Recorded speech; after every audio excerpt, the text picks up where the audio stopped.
할렐루야. 오늘도 가정을 성전 삼고 또 제단 삼고 예배를 드리는 우리 성도들에게 그 어느 때보다도 한량없는 하나님의 은혜가 임하기를 주님의 이름으로 축복합니다. 이제 오늘로써 온라인 예배로 다시금 전환된 지 3주째가 됩니다. 담임 목사는 염려되는 것 가운데 하나가 혹여나 우리 성도들이 온라인 예배를 잘 드리고 있을까, 예배의 승리자가 되고 있을까, 이런 것들이 이제 걱정이 됩니다. 오늘 우리 성도들에게 권면드립니다.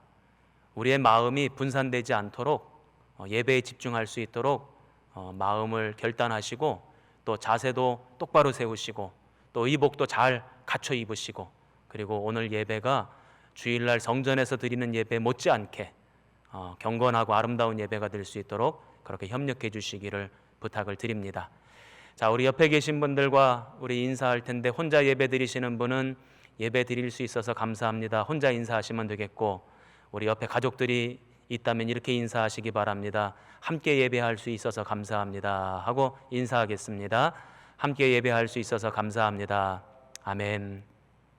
오늘도 함께 예배할 수 있는 가족들이 있어서 또 감사함으로 예배 드릴 수 있게 되는 줄 믿습니다. 제 꿈 얘기를 먼저 좀 드려야 될 것 같은데 어젯밤에 오늘 주일을 준비하며 잠들었습니다. 그리고는 꿈을 하나 꿨는데 참 재미나고도 또 너무나도 행복한 꿈을 제가 꿨어요. 그래서 그 여운이 아직까지 제 마음속에 남아 있습니다. 꿈속에 어떤 사람이 저에게 찾아왔는데 자기가 무슨 조사관이라 그래요? 그러면서 우리 교회의 성도들을 다 조사했는데 우리 대림교회 모든 성도들에게는 코로나 바이러스 항체가 다 형성이 되어 있다는 거예요. 그래서 다른 교회는 몰라도 우리 대림교회 성도들은 주일날 예배당에 모여서 예배 드릴 수 있겠다고 그렇게 허락을 받았어요. 그러는 바람에 제가 그 허락을 받고는 얼마나 기쁘고 좋았는지 막 펄쩍펄쩍 뛰었던, 꿈속에서 그랬다는 것입니다. 막 뛰어다니면서 좋아했던 여운이 아직도 있습니다. 비록 꿈이지만 저는 그 꿈이 반드시 현실이 될 줄로 믿습니다.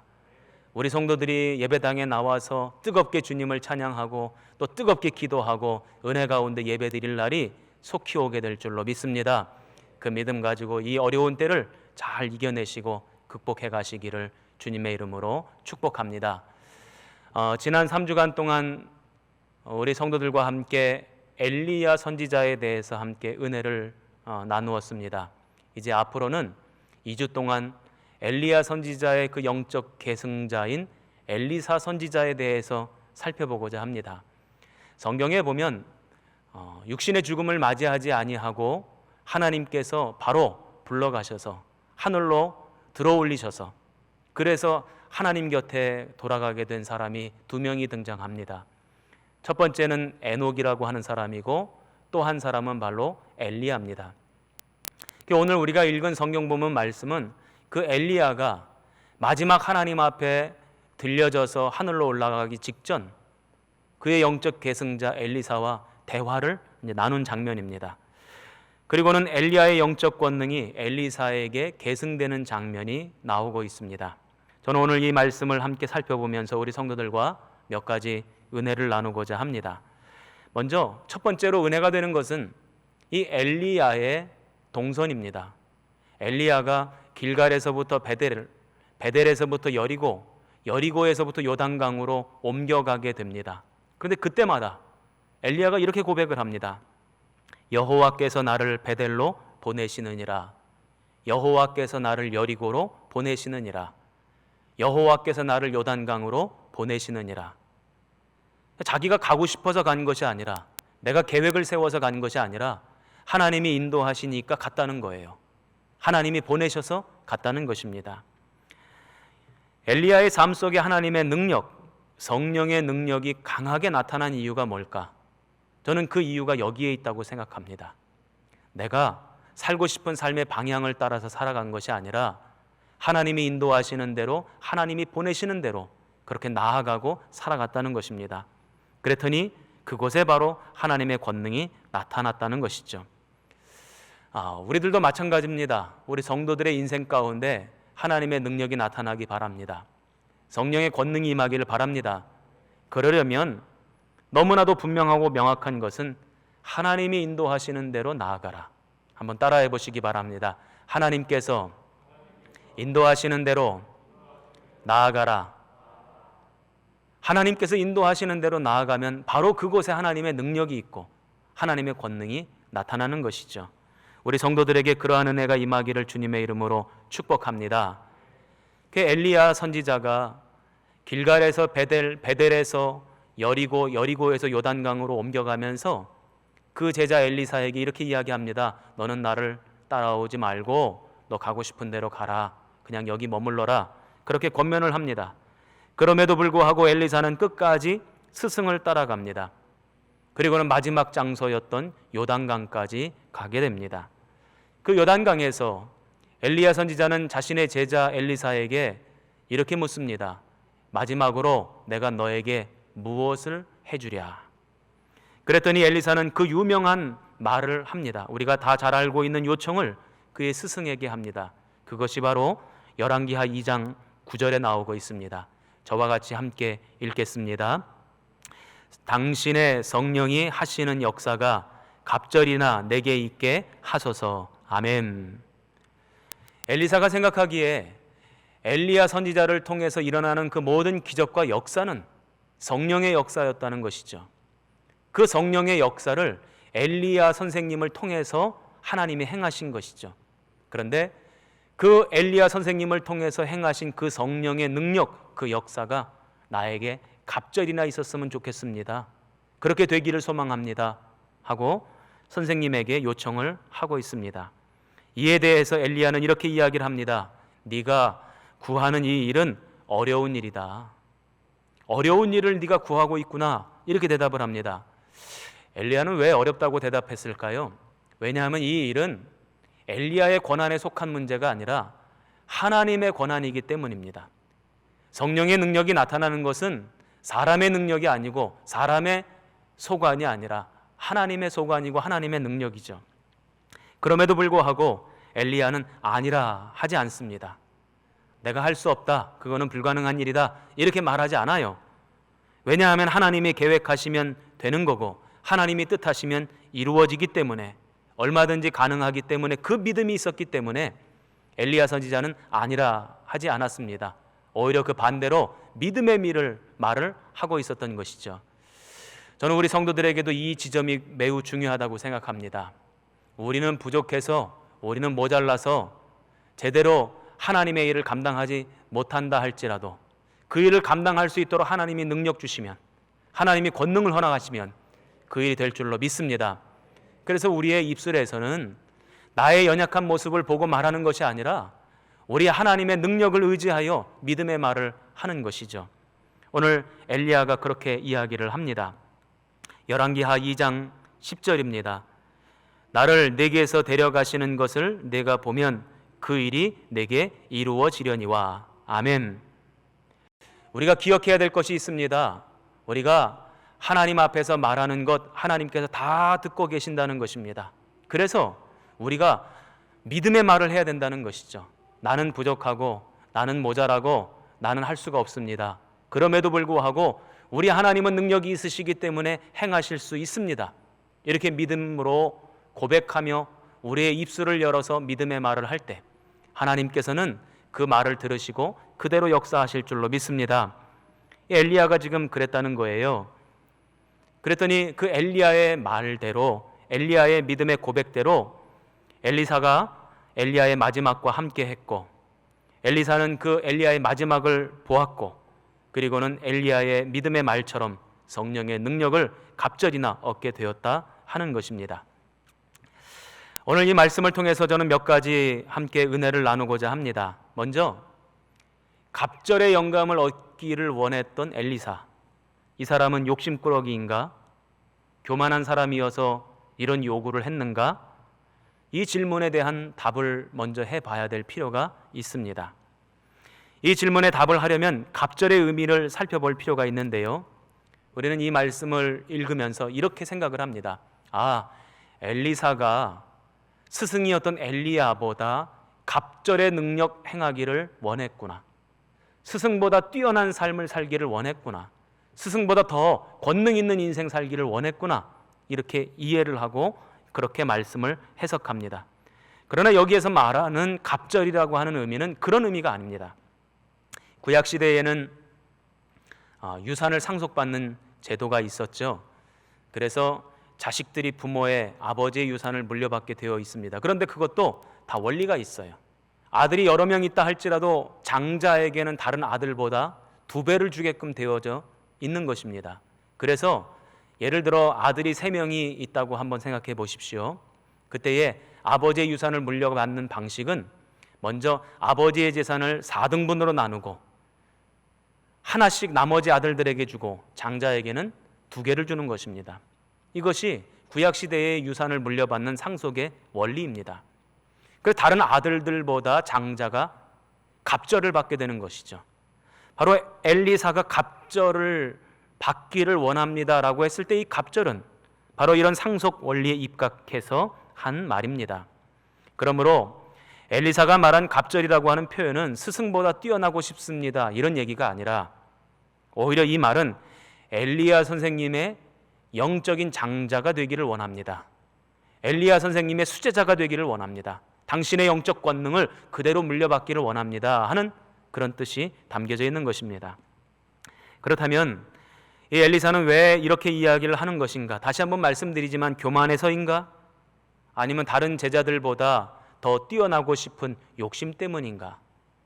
오늘 말씀을 곰곰이 묵상하다 보면 그것이 아니라고 하는 사실을 우리는 알 수 있습니다. 오히려 엘리사는 겸손했기 때문에, 자신의 부족함을 너무나도 느꼈기 때문에 스승님의 대단함 앞에 그 스승님의 영적 권능을 이어받은 계승자가 되기에는 자기 자신이 너무나도 모자라 보였기 때문에, 그래서 갑절의 영감을 달라고 요청한 것입니다. 이런 마음은 저도 동일합니다. 목회를 하면서 시간이 흘러가면서 점점 제가 느끼는 감정, 바로 이 감정입니다. 저의 부족함이 보입니다. 저의 모자람이 보입니다. 그래서 성령의 능력이 아니고서는 목회를 감당할 수 없고 교회를 이끌어갈 수 없기 때문에 저의 기도의 제목은 점점 더 이렇게 바뀌어갑니다. 갑절의 영감을 주옵소서. 젊은 전도사 시절에, 지금도 젊은 목사이지만 더 젊었을 때입니다. 그럴 때에 우리나라의 교계의 큰 어른이라고 불리는 목사님들을 바라보면서 저는 교만하게도 그분들을 대단하게 여기지 않았습니다. 오히려 그분들의 잘못하는 부분, 부족한 부분, 모자란 부분들을 비판하고 욕했습니다.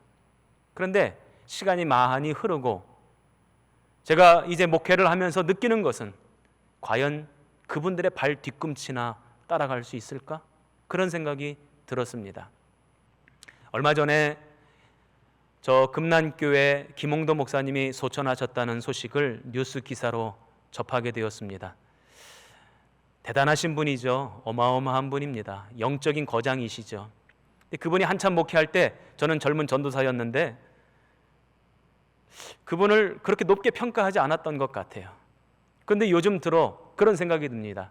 내가 과연 저분의 그 훌륭한 부분을 10분의 1 따라갈 수 있을까? 점점 더 시간이 흘러가면 흘러갈수록 저의 부족함을 절실하게 느낍니다. 그렇기 때문에 어쩔 수 없이 성령의 능력이 필요하고 그것도 갑절이나 필요하다고 생각하게 되는 것이죠. 바로 이 엘리사가 그랬다는 것입니다. 믿음이 깊어지고 은혜가 깊어지고 점점 믿음의 연수가 깊어지면서 나의 부족함을 깨닫기 때문에 하나님 주신 사명 감당하려면 성령의 능력이 필요합니다. 그것도 갑절이나 필요합니다. 이렇게 기도가 바뀌어지는 것입니다. 저는 우리 성도들에게 권면드립니다. 여러분의 기도가 이렇게 바뀌어지기 바랍니다. 갑절의 영감을 주옵소서. 한번 따라해 보시기 바랍니다. 갑절의 영감을 주옵소서. 그렇게 기도할 수 있는 성도들 되시기 바랍니다. 두 번째로 엘리사가 이렇게 갑절의 영감을 달라고 요청한 이유에는 또 다른 이유가 있습니다. 왜냐하면 시대가 너무나도 악했기 때문입니다. 엘리야 시대에도 얼마나 악했습니까? 이스라엘 백성들이 다 하나님을 배역하고 우상을 섬기고 음란을 저지르고 잘못된 길에 접어들었습니다. 그런데 엘리사 시대에는 조금 나아졌는가? 아니에요. 오히려 더 폐악해졌습니다. 더 죄를 많이 저질렀습니다. 오히려 더 악해졌습니다. 그 단적인 증거가 열왕기하 2장에 나옵니다. 열왕기하 2장에 보면 엘리사 선지자가 여리고에서 베델로 올라갑니다. 그때 어린 아이들이 엘리사 선지자를 둘러싸고는 놀렸답니다. 대머리야 대머리야 그러면서 놀렸답니다. 그랬더니 숲속에서 곰 2마리가 나와서 그 어린 아이들을 다 찢어 죽였다고 했는데 그때 죽은 아이들의 숫자가 42명이나 되었다. 이런 성경 말씀이 기록되어져 있습니다.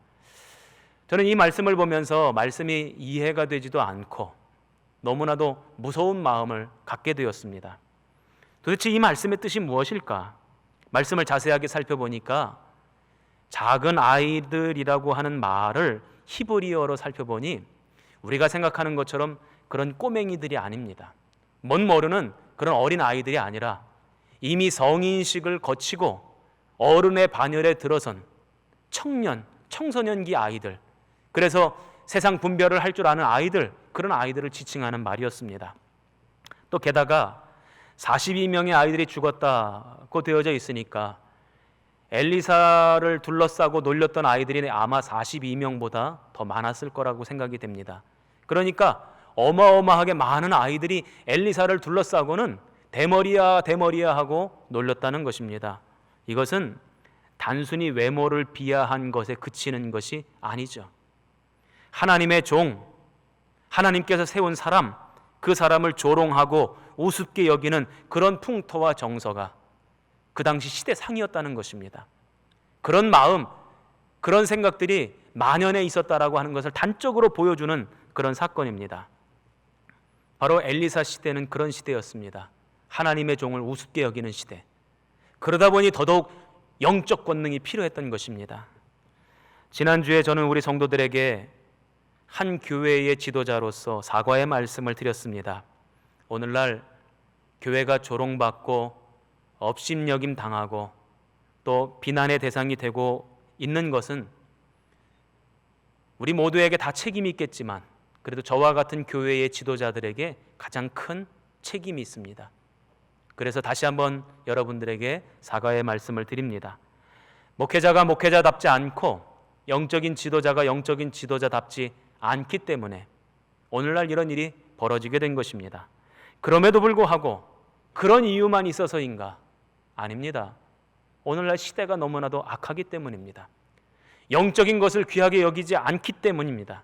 오늘날 시대상이 그렇다는 것입니다. 얼마나 하나님의 종을 우습게 여기고 있습니까? 그런데 성경은 언제라도 하나님께서 세운 사람들을 우습게 여기는 시대, 그런 풍조는 망조라고 말합니다. 하나님께서 세우신 종을 우습게 여긴다는 것은 하나님을 우습게 여긴다는 것이죠. 믿음이 있는 사람은 하나님께서 세운 사람을 바라보면서 때로는 그 사람이 부족하다고 모자라다고 여겨질지라도 끝까지 그 사람을 존중합니다. 그것이 믿음 있는 사람의 모습입니다. 그런데 믿음 없는 사람은 조금 부족해 보이고 모자라 보이면 무시하죠. 거들떠보지도 않습니다. 신경도 쓰지 않습니다. 저런 사람이 목사라니 별것 아니구만, 이렇게 생각을 합니다. 여러분, 목회자라고 하는 직분은 사람이 세운 직분이 아닙니다. 하나님이 세우신 직분입니다. 믿으시면 아멘 하시기 바랍니다. 그 믿음이 목사인 저에게도 있어야 하고 그 믿음이 우리 성도들에게도 있어야 합니다. 그래서 하나님께서 세운 사람이라고 하는 그 존중의 마음이 있을 때에만 비로소 우리의 믿음이 건강해질 수 있고 우리 교회가 건강해질 수 있습니다. 그때 비로소 교회가 세상으로부터 존중받을 수 있는 것입니다. 사람들이 목사라 아니라고 한다고 목사가 아닌 것도 아니고 사람들이 목사라고 한다고 목사가 되는 것도 아닙니다. 하나님이 세우셨다, 이것을 인정하는 것이 그래서 건강한 믿음의 표지인 것입니다. 저는 교회 안에서부터 먼저 하나님이 세운 사람들을 존중하는 풍조가 생겼으면 좋겠어요. 그때 비로소 안 믿는 사람들도 그것을 따라 배우게 되고 이 사회가 그래서 건강해지게 될 줄로 믿습니다. 엘리사는 이것을 너무나도 잘 알았습니다. 시대가 악하구나. 이 악한 시대를 어떻게 돌파할 수 있을까? 어떻게 하나님의 일을 감당할 수 있을까? 그것은 딱 한 가지밖에 없는 거죠. 성령의 능력. 그 성령의 능력이 아니고서는 하나님의 일을 감당할 수 없다고 생각한 것입니다. 오늘 우리 시대도 너무나 패역합니다. 목회자들을 너무나도 우습게 여기고 조롱하고 멸시하는 시대입니다. 인터넷에 들어가 보면 말로 다 할 수 없는 그런 비난과 조롱이 쏟아져 나오고 있습니다. 그래서 오늘 우리가 살아가고 있는 이 시대는 더더욱 영적인 능력, 권능이 필요한 시대입니다. 제가 평택에서 목회할 때에 한 번은 마을 이장 되시는 분이 저를 찾아오셨어요. 그분은 교회 성도가 아닙니다. 그럼에도 저를 찾아오셔서 저에게 이렇게 이야기를 하는 겁니다. 목사님, 몇 월 며칠 날 마을에서 행사를 하려고 하는데 그날 행사를 해도 괜찮겠습니까? 하고 저에게 묻는 거예요. 묻는 이유는 두 가지입니다. 첫 번째, 그날 교회에 다른 행사가 있느냐, 겹치면 안 되는데 다른 행사가 계획되면 안 될 것 같은데 그 얘기인 것이고, 또 하나는 그 마을 행사가 잘 될 수 있도록 목사님 기도해 주세요. 안 믿는 사람인데 목사의 영적 권위를 인정하고 저에게 기도 부탁을 하는 것입니다. 이런 마을의 영적인 상태라면 전도도 되는 거고, 이런 마을의 영적인 상태라면 교회가 부흥되는 것이죠. 이런 일이 어떻게 가능하겠습니까? 그것은 딱 한 가지밖에 없습니다.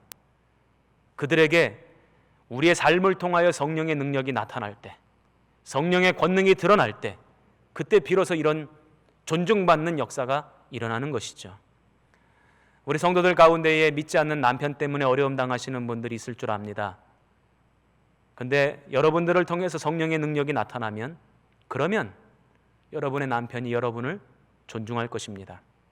안 믿는 자녀들이 우리 부모를 어떻게 인정할 수 있을까요? 부모들을 통하여 성령의 권능이 나타나면, 그러면 안 믿는 자녀들이 존중하고 인정하게 되는 것이죠. 그래서 저는 우리의 기도가 바뀌어야 된다고 믿습니다. 한번 따라해 보시기 바랍니다. 갑절의 영감을 허락하옵소서. 자, 시작. 갑절의 영감을 허락하옵소서. 날마다 이렇게 기도하시기를 주님의 이름으로 축원합니다.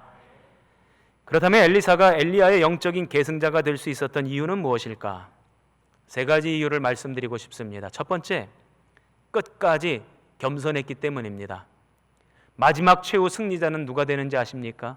겸손한 자가 됩니다. 제가 짧은 인생이지만 살아보니까 겸손한 자가 이깁니다. 겸손한 자가 승리합니다. 엘리사가 처음으로 성경에 등장할 때는 열왕기상 19장입니다. 그때 말씀을 한번 살펴보겠습니다. 19장 19절입니다. 사밧의 아들 엘리사를 만나니 그가 12겨릿소를 앞세우고 밭을 가는데, 엘리야가 엘리사를 처음 만났을 때의 장면입니다. 그런데 엘리사가 뭘 하고 있는가 봤더니 밭을 갈고 있는데 12겨릿소로 밭을 갈았다는 겁니다. 한 겨리에 소가 2마리니까 24마리로 밭을 갈았다는 거예요. 한번 생각해 보십시오. 24마리로 밭을 간다면 그 밭이 얼마나 넓은 밭입니까? 그러니까 엘리사, 이 말씀만 짐작해 보자면 엘리사의 집은 굉장히 부자입니다. 돈 많은 집이에요. 거부입니다. 그러니까 엘리사는 그 부잣집의 아들이었어요. 이 부잣집 아들 엘리사가 엘리야 선지자를 만나게 되었고, 그래서 그 선지자를 따라가 제자가 되었을 때에 그의 신분이 완전히 추락을 하게 됩니다. 열왕기상 19장 21절입니다. 엘리야를 따르며 수종 들었더라. 이게 원어 성경을 보면 종이 되었다 하는 말씀입니다. 종을 부리면서 살았지 종이 돼 본 적은 단 한 번도 없습니다. 그런데 엘리야 선생님을 따르면서 엘리사는 종이 되었다는 것입니다. 가장 미천한 자리까지 떨어지게 되었다는 것이죠. 그럼에도 불구하고 그 기간을 참고 인내하고 끝까지 선생님을 따라갔다는 것입니다. 그래서 나중에 엘리야가 하늘로 승천하고 엘리사가 드디어 쓰임받게 되었을 때에도 사람들은 엘리사를 이렇게 이야기합니다. 열왕기하 3장 11절입니다. 엘리야의 손에 물을 붓던 사밧의 아들 엘리사가 여기 있나이다. 엘리사를 사람들이 어떻게 생각하냐면 엘리야의 손에 물을 붓던 사람이래요. 엘리야가 손 닦을 때 그 손 닦을 물 가져다 주는 그런 종이었다, 이렇게 인식하고 있는 것입니다. 바로 엘리사는 그런 삶을 살았습니다. 그렇게 끝까지 겸손했습니다. 우리 성도들께서도 아마 친구라고 하는 영화를 다들 보셨으리라 생각이 됩니다. 아주 유명한 영화죠. 거기에 보면 주인공 두 명이 서로 감정 싸움을 하는데 2인자였던 친구가 1인자였던 친구한테 반기를 들면서 이런 멋진 유명한 대사를 합니다. 내가 네 시다바리가. 들어보셔서 아시죠? 그러니까 지금 이 엘리사는 엘리야가 살아생전 그와 함께하는 그 모든 시간 동안 엘리야의 시다바리 역할을 했다는 것입니다. 그럼에도 끝까지 겸손하게 그 일을 감당했다는 것이죠. 제가 지난번에도 말씀드렸습니다. 하나님께서 어떤 사람을 쓰시려고 하실 때 먼저 그 사람을 부르십니다. 그런데 부르시자마자 쓰시는 것이 아니에요. 부르신 이후에도 쓰기까지는 시간이 걸립니다. 그 시간 동안 낮추시고 겸손하게 하시고 자존심을 꺾으십니다. 그리고는 작은 일을 맡겨보시죠.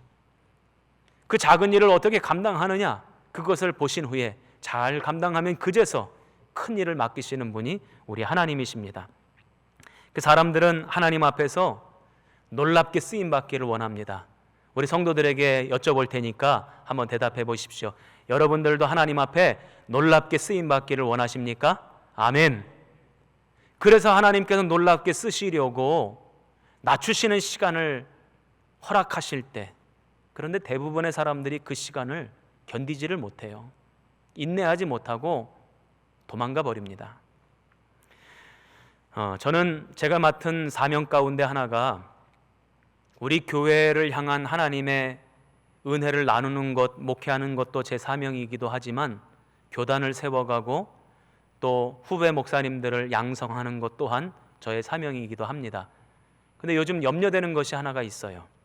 제가 처음 목회를 시작하고 처음 사역을 시작할 때는 수련 목회자라고 하는 제도가 없어서 신학교를 졸업한 목사가 되겠다고 하는 사람들은, 전도사님들은 다 저 시골 교회를 가거나 도심의 개척교회를 하고 목사님이 안 계신 상황 속에서 교회를 담임하여 목회를 하는 그 과정을 다 거쳐야만 했습니다. 그러니까 교인도 없죠. 함께 사역할 동역자도 없죠. 혼자 다 해야 되는 것입니다. 교회에 허드렛 일을 다 해야 되는 거예요. 청소도 해야 되고 차량 운행도 해야 되고 화장실 청소도 해야 되고 다 해야 되는 것입니다. 그런데 요즘은 수련 목회자라고 하는 제도가 생겼습니다. 그래서 우리 전도사님들이 시골 교회 안 가도 되고 개척교회 안 해도 되고 우리 교회처럼 규모 있는 교회에서 전도사 생활하다가 목사 안수 받고 또 그대로 부목사 생활하는 경우가 많아졌습니다. 저는 그래서 염려가 됩니다. 화장실 청소 한번 안 해보고 목사가 된 사람이 진정한 영적 지도자가 될 수 있을까? 차량 운행 한번 안 해보고 내가 쓰는 사무실 청소 한번 안 해보고 정말 많은 사람들을 이끌 수 있는 지도자가 될 수 있을까? 낮추시는, 겸손케 하시는 그 시간을 경험하지 않고 진정 아름다운 사역을 감당할 수 있을까? 염려가 됩니다. 저는 우리 교회의 우리 부목사님들, 전사님들에게 부탁의 말씀드립니다. 허드렛 일 할 줄도 알아야 되고 화장실 청소도 할 줄 알아야 되고 차량 운행도 할 줄 알아야 되고 바닥에 껌도 띄워볼 줄 알아야 합니다. 그 일에 충성스럽게 신실하게 그 일을 감당할 때 하나님께서 큰 일을 맡기실 줄로 믿습니다. 엘리사가 그랬다는 것입니다. 그래서 하나님께서 엘리사를 들어 쓰셨다는 것이죠. 두 번째로 엘리사는 끝까지 스승을 따라다닙니다.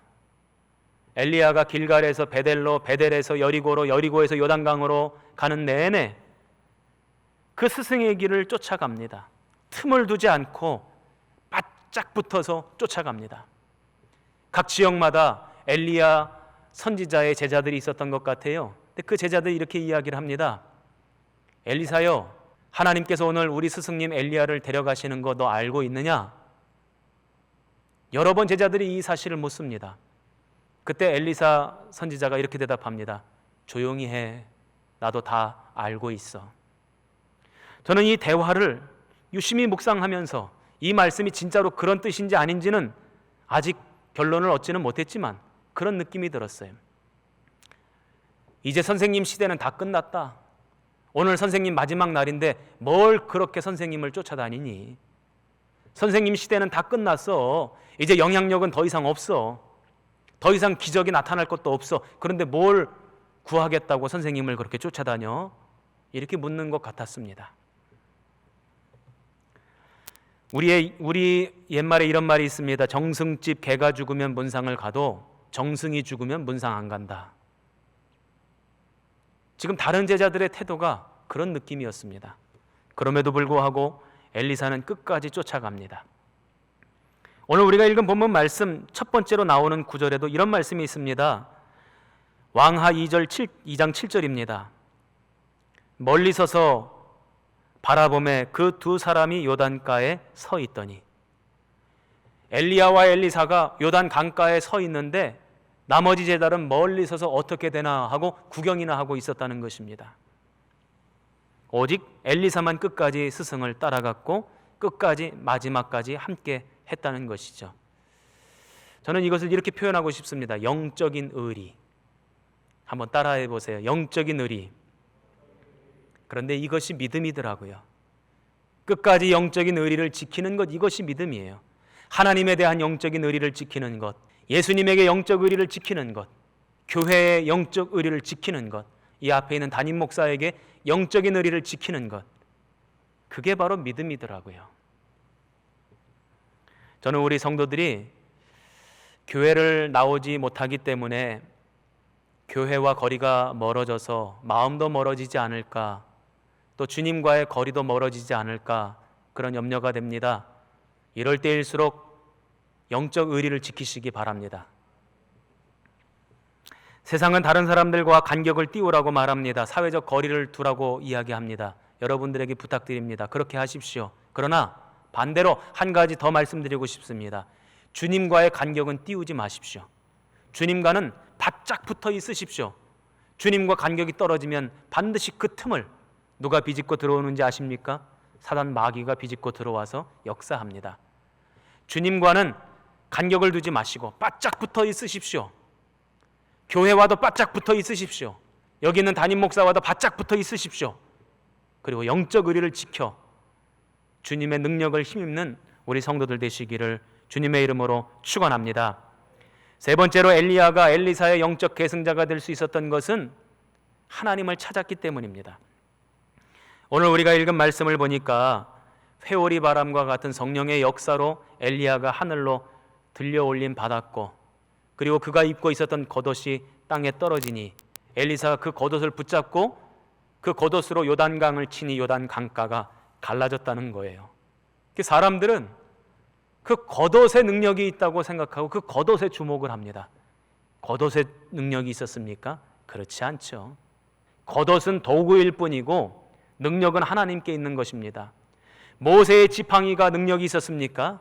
지팡이는 도구일 뿐입니다. 능력은 하나님께 있는 것이죠.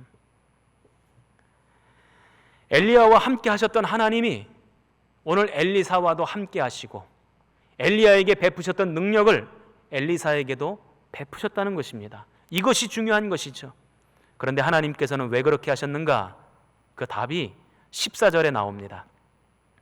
우리 14절 말씀을 같이 한번 읽어보겠습니다. 시작. 엘리야의 하나님 여호와는 어디 계시나이까 하고 그도 물을 치매 물이 이리저리 갈라지고 엘리사가 건너니라. 아멘.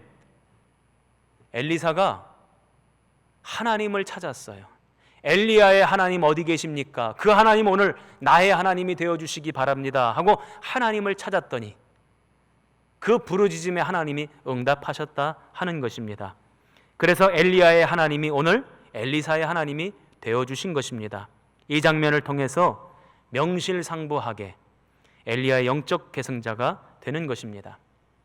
우리가 믿는 하나님은 어떤 분인가 봤더니 우리가 주님을 찾을 때 주님이 우리에게 다가오셔서 우리의 하나님이 되어주시는 분이십니다. 이사야 58장 9절 말씀을 보니까 내가 부를 때에 나 여호와가 응답하겠고 내가 부르짖을 때에는 내가 여기 있다 하리라. 우리가 찾을 때, 우리가 부를 때 하나님이 오시겠다는 거예요. 그리고는 우리의 하나님이 되어 주시겠다는 것입니다. 우리가 성경을 읽으면서 아브라함의 하나님 얘기 많이 들었습니다. 이삭의 하나님 얘기도 많이 들었습니다. 야곱의 하나님 알고 있죠? 모세의 하나님, 다윗의 하나님 알고 있습니다. 오늘 성경에 나오는 엘리야의 하나님, 엘리사의 하나님 잘 알고 있습니다. 그게 무슨 대수입니까? 더 중요한 것은 그 하나님이 오늘 나의 하나님이 되어 주셔야 된다는 것입니다. 그것이 중요한 것이죠. 그러기 위해서는 오늘 우리가 하나님을 찾아야 된다 하는 것입니다. 오늘 가정에서 예배드리는 성도들, 여러분들에게 권면드립니다. 날마다 하나님을 찾으시기 바랍니다. 그러면 하나님이 그 엘리야의 하나님, 엘리사의 하나님이 오늘 나의 하나님이 되어 주실 줄로 믿습니다. 우리 가정의 하나님이 되어 주실 줄 믿습니다. 그러려면 날마다 하나님을 찾아야 합니다. 날마다 하나님의 얼굴을 구해야 합니다. 사슴이 시냇물을 찾듯이 우리 성도들께서도 날마다 하나님을 찾을 때 하나님이 찾아오셔서 나의 하나님이 되어주시는 은혜가 있기를 바랍니다. 한번 이렇게 이야기해 봤으면 좋겠어요. 저는 이렇게 고백을 합니다. 강득환 목사의 하나님. 여러분들의 직분을 이름을 넣어서 한번 해보겠습니다. 시작. 강득환 목사의 하나님. 믿으십니까? 단순히 저 멀리 성경 속에 나와 있는 아브라함의 하나님이 아니라 오늘 그 하나님이 나의 하나님, 우리 가정의 하나님, 내 인생의 하나님 되어주시는 은혜가 있기를 주님의 이름으로 축복합니다. 기도하겠습니다.